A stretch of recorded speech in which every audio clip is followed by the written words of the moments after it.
দর্শক, আমাদের টেকনোলজি মানে এনার্জেক্সের টিম থেকে যে আমরা যে টেকনোলজিগুলো আপগ্রেড করি, এটা সম্পর্কে আপনাদের সম্যক কিছু আলোচনা বা কিছু ধারণা দেওয়ার জন্য আমার আজকের এই ভিডিওটা। এটা আমাদের এসটিএম প্রজেক্ট, যেটা one display 4 line solar MPPT সহ। এটা আমাদের স্ট্যান্ড অ্যালোন 1 কয়েল 50A। তাছাড়া ইতিপূর্বে আমরা 2 কয়েল 3 কয়েল এগুলো করেছি। এর ভিতরে সবচেয়ে বড় যে কথাটা, আমাদের প্রত্যেকটা MPPT stand alone or with পিসিইউ, এগুলো ডুয়েল আউটপুট ইন্টারলিঙ্ক। যেমন এখানে দেখেন আপনি, এখানে এটা এমপিপিটি থেকে সম্পূর্ণ পাওয়ারটা এখান থেকে নেওয়ার পরে গেইন, তারপরে লোডের জন্য এই কানেকশনটা, আর ব্যাটারি চার্জিংয়ের জন্য এই কানেকশনটা। আমাদের এমপিপিটির সবচেয়ে বড় বৈশিষ্ট্য, অত্যন্ত ভালো গেইন পাবেন, ভালো এফিসিয়েন্সি পাবেন এবং ব্যাটারি ড্যামেজ হবে না। কখনোই ব্যাটারি ড্যামেজ হবে না। সোলার থেকে যদি আপনি 100 অ্যাম্পিয়ারও আনেন, আপনি যদি ব্যাটারি সেটিংস মেনুতে যদি 15 বা 20 বা 30 যেটাই সিলেক্ট করেন, ওই অ্যাম্পিয়ারের অতিরিক্ত আপনার ব্যাটারি চার্জ করবে না, করবেই না। এই জিনিসটা নিয়ন্ত্রণ করার জন্য আমরা এখানে 2টা সেন্সর ইউজ করছি। ডুয়েল সেন্সর ছাড়া পারফেক্টলি ভোল্টেজ নিয়ন্ত্রণ করা সম্ভব নয়। এটাতে আমরা 2 লাইন 4 লাইন 20x20 সব ধরনের এলসিডি ইউজ করতে পারবেন এবং এটা আমরা সর্বোচ্চ 3 TBA পর্যন্ত এখন প্রোডাক্ট করতেছি। এরপরে আমরা আরেকটা প্রজেক্ট করছি, যেটা হলো ডিএসপি সিগনালাইজ। ডিএসপি সিগনালাইজটা আপনাদের একটু দেখাই, যদিও ডিসপ্লের লাইটটা অফ হয়ে গেছে। আমি ডিসপ্লের লাইটটা একটু অন করি, একটু ব্যাকআপে যাই। ওকে, এখন আমরা সুইচ অন করে আবার এসে চলে গেলাম, মানে গ্রিডে চলে গেলাম।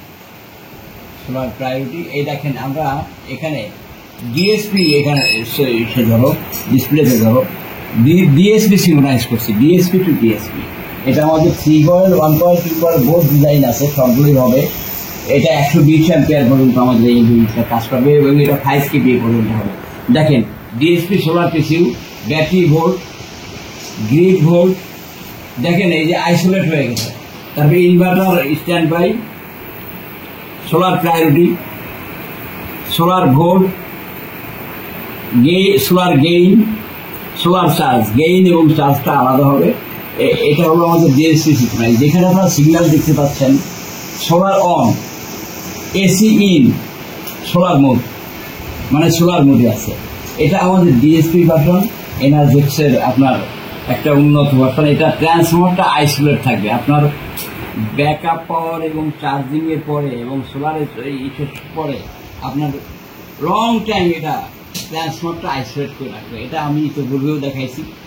এতে আপনার বিপুল পরিমাণ পাওয়ার সেভিং হবে। আমাদের এনার্জেক্সের মূল উদ্দেশ্য আপনার পাওয়ার সেভিংস করা। আমাদের ট্রান্সফর্মার 12 ভোল্টের ট্রান্সফর্মারের নো লোড কারেন্ট 1 থেকে 1.5 থাকে। এগুলোর প্রতি আমরা অত্যন্ত সতর্কবান। এটা আমাদের নতুন প্রজেক্ট। এটা ডিএসপি এমপিপির সাথে ডিএসপি সোলার পিসিউ সিঙ্ক্রোনাইজ। কীভাবে সিঙ্ক্রোনাইজ হলো দেখেন, 2টা তারের মাধ্যমে এসসিএল এসডিএ 2টা তার আপনি যদি এখানে এমপিপির সাথে কানেক্ট করে দেন, সমস্ত ইনফরমেশন সিঙ্গেল ডিসপ্লেতে পাবেন। এবং এই ডিসপ্লেটা আমরা 4 লাইনে উন্নত করতেছি। 4 লাইন করতে হলে যে ডিএসপি আইসি 30F2010 এটা যথেষ্ট না। এর জন্য যে মেমোরি সহ যে আইসিটা লাগবে, এটা হলো ডিএসপি 30F3010। এটা আমরা কালেক্ট করতেছি। আজকে আমরা ইন্ডিয়াতে অর্ডার করছি। ইনশাআল্লাহ আগামী 1 সপ্তাহের মধ্যে এটাও 4 লাইন ডিসপ্লেতে হবে। এবং এর সাথে যে এমপিপিটিটা যাবে, সেটাও dual output, dual sensor, dual output MPPT যাবে। যে এমপিপিটি আমরা single coil 2 coil 3 coil both আমরা করবো ইনশাল্লাহ। এটা সিঙ্গেল ডিসপ্লেতেও দেওয়া যাবে, ডুয়েল ডিসপ্লেতেও দেওয়া যাবে। আপনার দরকার নেই, এখানেই আপনি সমস্ত ইনফরমেশন পাবেন। এটা আমাদের নতুন আরেকটা প্রজেক্ট। এটা করলাম কেন, আসলে ডিএসপি ইনভার্টারগুলো অত্যন্ত রিলায়েবল হয় এবং বড় ধরনের মাল দেওয়ার ক্ষেত্রে আইসোলেট পাওয়ার সাপ্লাই দিয়ে এগুলো খুব ভালো কাজ করে। তো এটাই আমার বক্তব্য। আমাদের একটা রিসার্চ সিচুয়েশন, আমরা সারাদিন আপডেট করি বা দেখি, চেষ্টা করি। আপনাদের কেমন লাগলো বা কেমন মনে হলো আপনারা মতামত দেবেন এবং সুলভ মূল্যে সঠিক সেবা সহ আপনারা এখন থেকে আমাদের মালামাল ক্রয় করতে পারবেন। আসসালামু আলাইকুম, সবাইকে ধন্যবাদ। আসসালাম।